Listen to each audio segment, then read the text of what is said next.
নমস্কার। Ramakrishna TV YouTube চ্যানেলের পক্ষ থেকে সকল মা, বাবা, দাদু, দিদা, ঠাকুমা, ঠাকুর দাদাদের জানাই অনেক অনেক ভালোবাসা, প্রীতি ও আন্তরিক শুভেচ্ছা। সবাই ভালো আছেন, ভালো থাকবেন।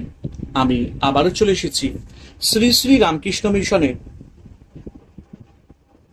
শ্রীমদ্ ভগবদ গীতা সম্পর্কে আলোচনা করতে, যা সহজ সরল অনুবাদ ও ব্যাখ্যা করেছেন স্বামী লোকেশ্বরানন্দ মহারাজজি এবং সংকলন ও সম্পাদনা করেছেন স্বামী চিদরূপানন্দ মহারাজজি। আজকে আমরা আলোচনা করব শ্রীমদ্ ভগবদ গীতার থেকে সপ্তম অধ্যায় জ্ঞান বিজ্ঞান যোগ থেকে 25 এবং 26 নম্বর শ্লোক। এবং শুরু করার আগে একটাই কথা বলবো, যারা যারা আমার আগের শ্রীমদ্ ভগবদ গীতার ভিডিও বা এপিসোডগুলো দেখা মিস করেছেন, অবশ্যই আপনারা আমার রামাকৃষ্ণা টিভি ইউটিউব চ্যানেলে শ্রীমদ্ ভগবদ গীতা প্লে লিস্টে যাবেন এবং আগের শ্লোকের ভিডিও বা এপিসোডগুলো দেখে নিতে পারবেন। তো চলুন আজকের আলোচনা সপ্তম অধ্যায় জ্ঞান বিজ্ঞান যোগ থেকে 25 এবং 26 নম্বর শ্লোক। প্রথমে আমরা 25 নম্বর শ্লোক আলোচনা করব। নাহং প্রকাশ সর্বস্ব যোগ মায়া সমাবৃত মূঢ়হয়ং নাভি জানাতি লোক মাম জমবয়ম। অর্থাৎ এই 25 নম্বর শ্লোকে ভগবান শ্রীকৃষ্ণ বলেছেন, ত্রিগুণাত্মিকা যোগ মায়ায় আবৃত থাকায় আমি সকলের নিকট প্রকাশিত হই না। সেই জন্য অজ্ঞানাচ্ছন্ন লোকেরা জন্ম মৃত্যু রহিত আমার প্রকৃত অব্যয় স্বরূপ জানতে পারে না। অজ্ঞ মূল লোকেরা ভগবানকে জানতে পারে না, তাদের বুদ্ধি মোহাচ্ছন্ন। ভগবান এই জগৎ সৃষ্টি করে, যেমন প্রকাশিত সৃষ্টির মধ্যে ওতপ্রোত ভাবে অবস্থান করেন, তেমন আবার তিনি এই সব কিছুর অতীত, অজ, অব্যয় এবং অব্যক্ত অপ্রকাশ। ত্রিগুণাত্মিকা যোগ মায়া দ্বারা ভগবান তার স্বরূপ আবৃত রাখেন, তাই জীব তাকে জানতে পারে না। ভগবান শ্রীকৃষ্ণ ঈশ্বরের অবতার, সাধারণ লোক তাকে দেখে চিনতে ও বুঝতে পারে না, ভাবে তিনি তাদেরই একজন। অর্জুনও তাকে চিনতে বা বুঝতে পারেননি। তাকে জানবার বা বুঝবার উপায় কি? উপায় অনুরাগ।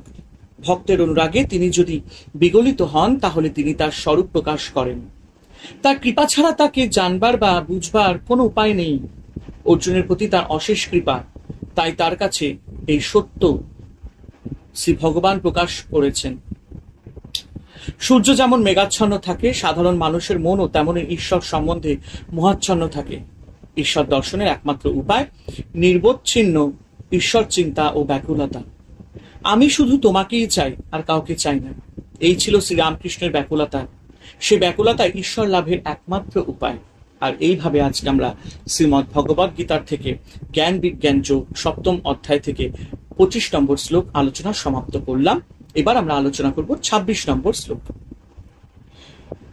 বেদাহং সমতি তানি বর্তমানানি চার্জুন ভবিষ্যানি চ ভূতানি মাং তু বেদনা কষ্টন। এই শ্লোকে ভগবান শ্রীকৃষ্ণ বলেছেন, হে অর্জুন, অতীত, বর্তমান ও ভবিষ্যৎ এই তিন কালের সমস্ত ভূতবর্গকে অর্থাৎ সকল প্রাণীকে আমি জানি, কিন্তু আমার প্রকৃত স্বরূপ কেউ জানতে পারে না। ভগবান বলছেন তিনি ত্রিকালজ্ঞ, অর্থাৎ ভূত, বর্তমান ও ভবিষ্যৎ সব জানেন, কিন্তু তাকে কেউ জানে না। সংশয় হচ্ছে, ভগবান যদি তার শক্তি ত্রিগুণাত্মিকা মায়ার দ্বারা নিজের স্বরূপ আবৃত রাখেন, তাহলে কেউ তাকে জানতে পারবে না। কিন্তু ভগবান বলেছেন, মায়ার দ্বারা অজ্ঞ মূঢ় ব্যক্তিদের দৃষ্টি অবরুদ্ধ হতে পারে, কিন্তু জ্ঞানীদের কাছে, আমার কৃপাপ্রাপ্ত ভক্তের কাছে আমার স্বরূপ প্রকাশিত হয়। শ্রী ভগবানের বিশেষ অনুগ্রহ ছিল অর্জুনের প্রতি, তাই ধীরে ধীরে ভগবান তার স্বরূপ অর্জুনের কাছে প্রকাশ করছেন। ভগবান মায়ার অধীন নন, মায়া ভগবানের শক্তি, ভগবানেরই আশ্রিত।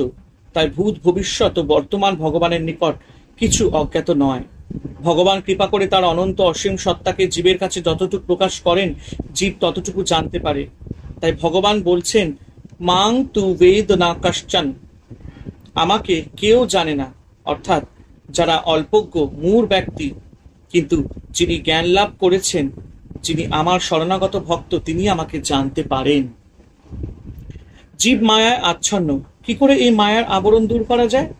বিবেক, বৈরাগ্য, ভগবানের শরণাগতি এবং অহরহ ঈশ্বরীয় চিন্তা, এর দ্বারাই মায়া মোহ দূর হয়। শ্রীরামকৃষ্ণের ভাষায় অহংয়ের জায়গায় তুহুকে বসাতে হবে। ঈশ্বরই সত্য আর সব মিথ্যা, এই জেনে জীবনযাপন করো। শ্রীরামকৃষ্ণ বলেছেন, টাকা পয়সার জন্য মানুষ ঘটি ঘটি কাঁদে, কিন্তু ঈশ্বরের জন্য কাঁদে কই? দরকার ভগবত প্রেমে ডুবে যাওয়া। হরে কৃষ্ণ কৃষ্ণ কৃষ্ণ হরে হরে, হরে রাম রাম রাম হরে হরে। জয় শুভ শম্ভু, জয় দেবী দুর্গা দুর্গতি নাশিনী, জয় মা কালী।